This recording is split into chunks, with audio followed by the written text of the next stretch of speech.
Call me Jess. I'm 27, work in IT, and live in a mid-sized apartment in a quiet part of the city. Not a luxury high-rise or anything, but it's mine, or at least, the lease is in my name. I've been living here for nearly 2 years, and until recently, I had a pretty chill life. Work, gym, Netflix, the occasional night out. I like my peace. I pay my bills on time. I folded my laundry right after it came out of the dryer. Yeah, I'm that person. Life was steady, maybe even boring, until my roommate's one-night guest turned it all upside down. So let me rewind just a bit. I got the apartment after a bad breakup. It was one of those splits where we divided furniture, playlists, and even our shared friend group. I wanted a clean slate, and I found this cozy 2-bedroom with a decent-sized kitchen and a little balcony that faced the sunrise.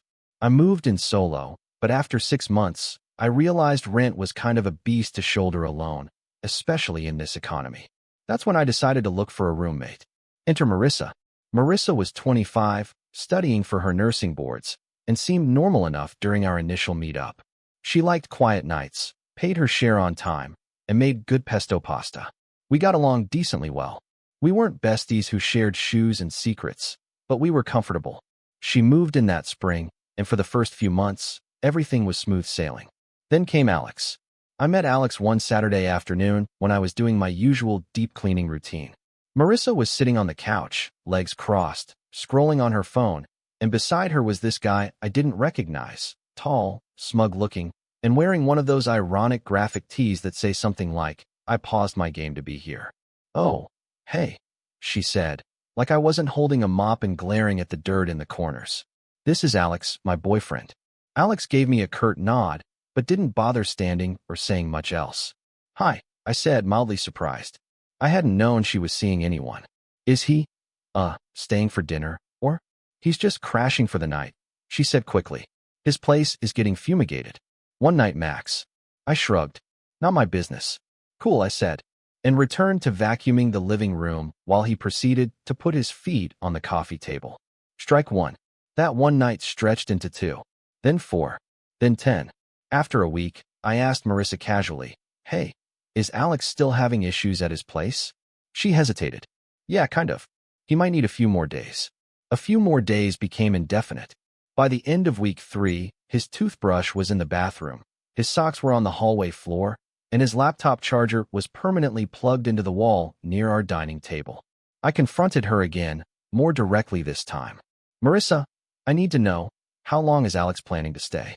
She looked up from her textbook, visibly annoyed. "I don't know, Jess. He doesn't have a place right now. His lease ended and he's between jobs. What do you want me to do? Kick him to the curb? I want him to contribute to rent if he's going to live here," I said, keeping my voice calm but firm. "Or at least utilities. He's using water, electricity, and I've noticed the groceries have been disappearing faster than usual." She rolled her eyes. "He's going through a lot right now. You could be a little more understanding." That was the first real crack in our roommate relationship.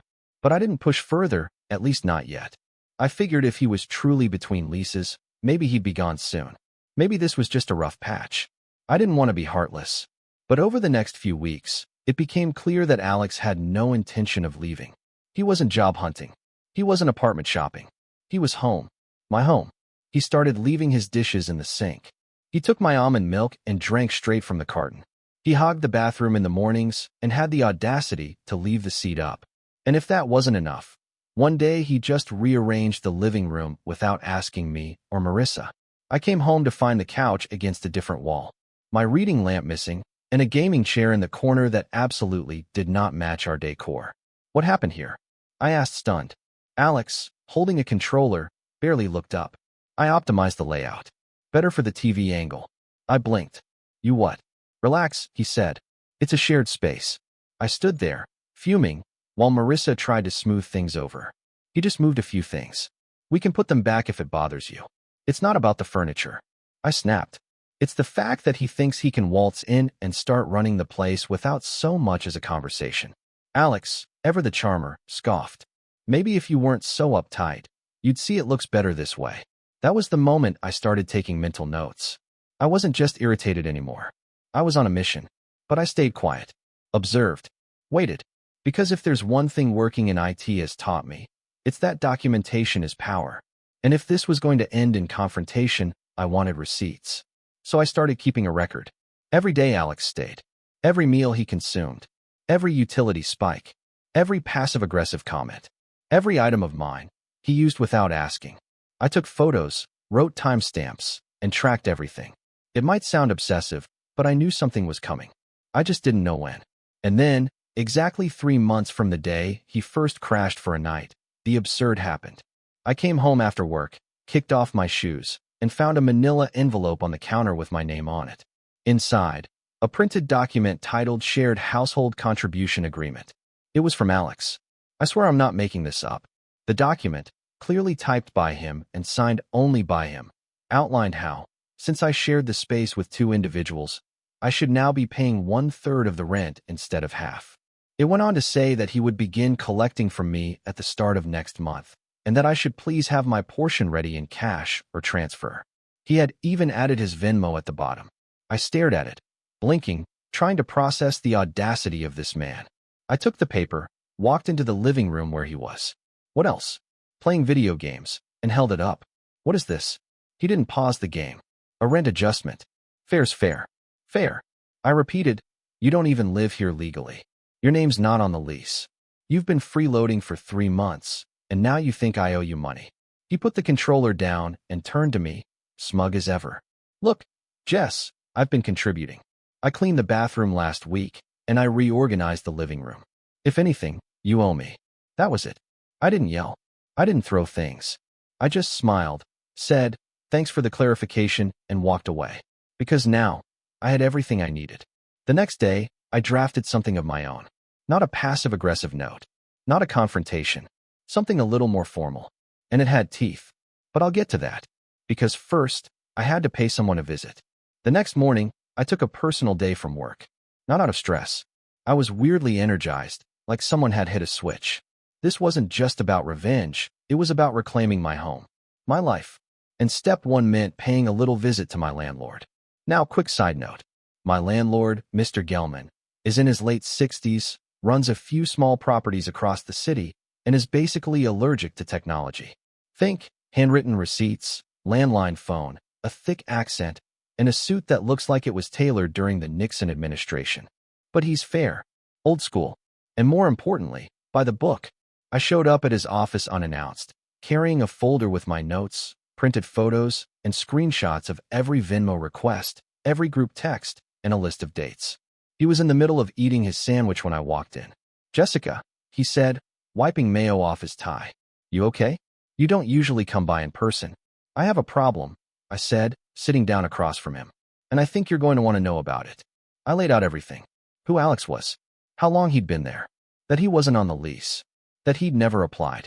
That he had started demanding rent from me. Gelman's eyebrows slowly climbed toward his hairline as I flipped page after page. He's an unauthorized occupant, I said. Technically, I could be in violation of my lease for letting him stay. You could, he nodded, slowly. But if you're not the one letting him stay, then it's not on you. Exactly, I said. I want him out. I want both of them out. He leaned back in his creaky leather chair and tapped the folder. You documented all this yourself? Every bit. Gelman whistled softly. You'd make a good property manager. All right, I'll serve an official notice. But you'll have to give me a couple days. I don't mind, I said. But I'd like to follow it up with something more dramatic. He raised an eyebrow. What are you thinking? That was when I laid out my twist. It wasn't illegal. It wasn't cruel. But it would sting. Gelman chuckled the entire time I explained it. At one point he muttered, remind me never to get on your bad side. I left the office that day with a bounce in my step. But that was just part of it. Back at home, things were as obnoxious as ever. Alex had taken to calling himself the man of the house like we were living in some kind of 1950s sitcom. I caught him opening my Amazon packages once, and when I confronted him, he said, oh, relax. I thought it was for the apartment. Marissa just shrugged and said he didn't mean anything by it. Meanwhile, I had to relabel my leftovers and hide my oat milk like I was back in college. Then came the real kicker. One night, I walked into the kitchen to find my own mug, a ceramic blue one I got from a craft fair shattered in the sink. Alex was at the table eating cereal. You break my mug? He didn't even flinch. Yeah, my bad. Slipped when I was rinsing it. I stared at him. That was mine. You didn't even say anything." He shrugged. "It's just a mug." I think that moment, more than anything else, was when I stopped seeing Alex as a parasite and started seeing him as a virus. One that needed to be removed carefully, with precision in gloves. 2 days later, Mr. Gelman delivered the official notice, a formal cure or quit letter addressed to Marissa only, stating that she had 10 days to remove any unauthorized occupants or face termination of tenancy. It was taped right to the front door. I wasn't home when they saw it, but I got a flurry of texts from Marissa. "What is wrong with you? Did you go behind my back to the landlord?" "Jess, seriously, we could have talked." I didn't reply. I waited until I got home. When I walked through the door that evening, the atmosphere was thick. Marissa was pacing the hallway, clearly fuming. Alex was slumped on the couch, arms crossed. "You went to the landlord?" Marissa snapped, stepping in front of me. "Without even talking to me?" "I did talk to you," I said, calmly hanging up my coat. "Multiple times. You just ignored me. So you're getting me evicted?" "No," I said. "You're getting yourself evicted. He's not on the lease. That's your problem."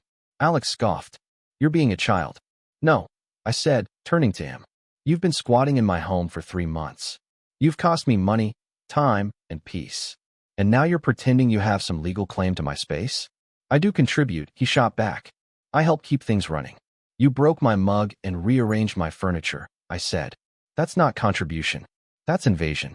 "I'll talk to Gelman," Marissa said, crossing her arms. "He'll understand." "You can try," I said, walking past them. "But you've got 8 days now." They didn't speak to me for the rest of the night, which was fine, because while they were sulking and scrambling, I was preparing the second half of my plan. You see, I hadn't just spoken to the landlord. I'd also been making a few legal inquiries of my own. Turns out, there's a little-known clause in our lease about interference with quiet enjoyment of the premises. It's usually buried in legalese, but it basically says if someone significantly disrupts your ability to live peacefully in your home, the landlord must take action. Or you can take legal steps of your own. And I wasn't just planning to use it. I was planning to weaponize it. But before I pulled that trigger, I had one more trick up my sleeve. It was the kind of move you save for when the opponent thinks they've still got a fighting chance. The kind that ends conversations, shifts power, and it involved a formal envelope, a letterhead, and a signature that would make both of them panic. Because if they thought the landlord notice was bad, they hadn't seen anything yet. See, it wasn't just about getting them out. I wanted this to be memorable. I wanted them to feel every ounce of their entitled behavior come back like a boomerang. That's when I started crafting my second weapon, one that had nothing to do with the landlord and everything to do with leverage. Now, let me explain something about Alex. This man was loud about how the system was broken and how people who worked 9 to 5s were slaves to the machine. He said this, by the way, while using his dad's old Amex card to buy gaming chairs and Uber Eats. The man lived in a constant state of hypocritical delusion, and that's where I found my opening. A couple weeks into his stay, I noticed he had packages coming in regularly under Marissa's name, but the stuff wasn't hers. I once saw him open a small box with a label from some dropshipping company. When I asked casually, he told me he was testing a side hustle. Then one day, curiosity got the better of me, and I did a little digital digging. I searched the return address on one of his packages and found it linked to a low-quality eBay storefront selling knockoff electronics shipped from our exact address. He was running a whole shady resale operation right under my nose, using our apartment as a distribution hub. I couldn't believe it. I didn't confront him. Not yet. Instead, I started documenting this too. Photos of packages, screenshots of the store, delivery logs, even video from our hallway camera. We had a Ring peephole viewer because, ironically, Marissa wanted to feel safer when we first moved in. Then I reached out to an acquaintance of mine. Let's call her Priya. She works in compliance for a major online retail platform. I didn't ask her to do anything shady, just for some general insight into how these cases were handled. She told me if he was shipping out faulty or counterfeit items, and I had proof he was doing it from our address, it could be reported under a consumer fraud claim. Even if I didn't pursue anything legally, just the threat of reporting it could be enough to light a fire under him. So I drafted a formal letter. Not from me, from a consumer protection attorney. I used a real template, thank you, legal Reddit, and inserted all the necessary phrasing. Unauthorized business activity, potential fraud, pending consumer complaint, federal reporting agency, and my personal favorite, Cease and desist demand pending investigation. I printed it on heavy linen paper.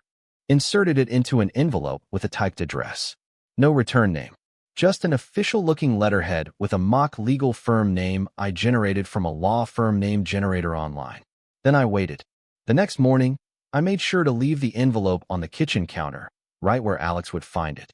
I even placed it on top of his cereal box, so he'd have no choice but to pick it up. And oh, he picked it up. I was sitting in my room with the door cracked when I heard it. The shuffle of the envelope. The pause. Then the tearing of paper.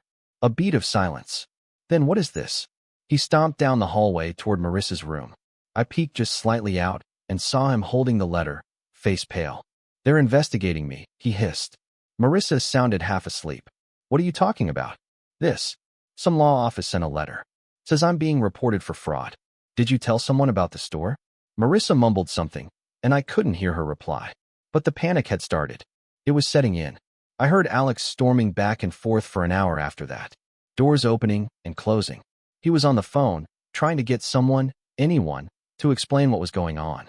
The best part? He still didn't know I was behind it. By that evening, he was in full paranoia mode.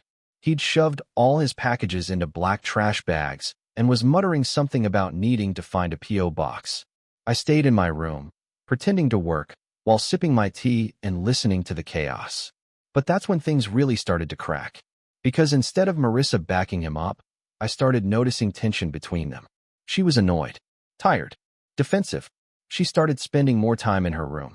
She even asked me if I'd mind if she hosted a quiet night with some friends in the living room because she needed a break from the testosterone. I told her I'd be out that night, and she actually smiled. Alex didn't like that. I think he could tell the walls were closing in. His little kingdom of entitlement was crumbling, and he had nowhere else to go. I overheard him asking Marissa if they could just move somewhere new and start over, like they were on the run from the law. She told him to calm down. Then he dropped this gem. She's probably the one who called the lawyer. Then, you think just did this? Alex said, she's petty enough. Marissa, she's not petty, she's organized. There's a difference.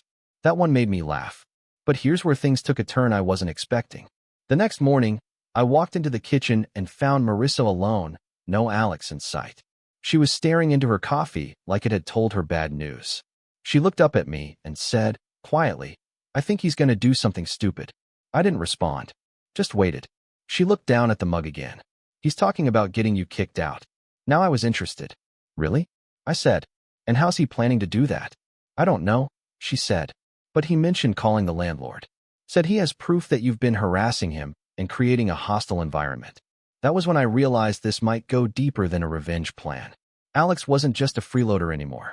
He was strategizing. But so was I. I nodded slowly. Thanks for telling me, I said, my tone neutral. She looked up. I didn't say it for you.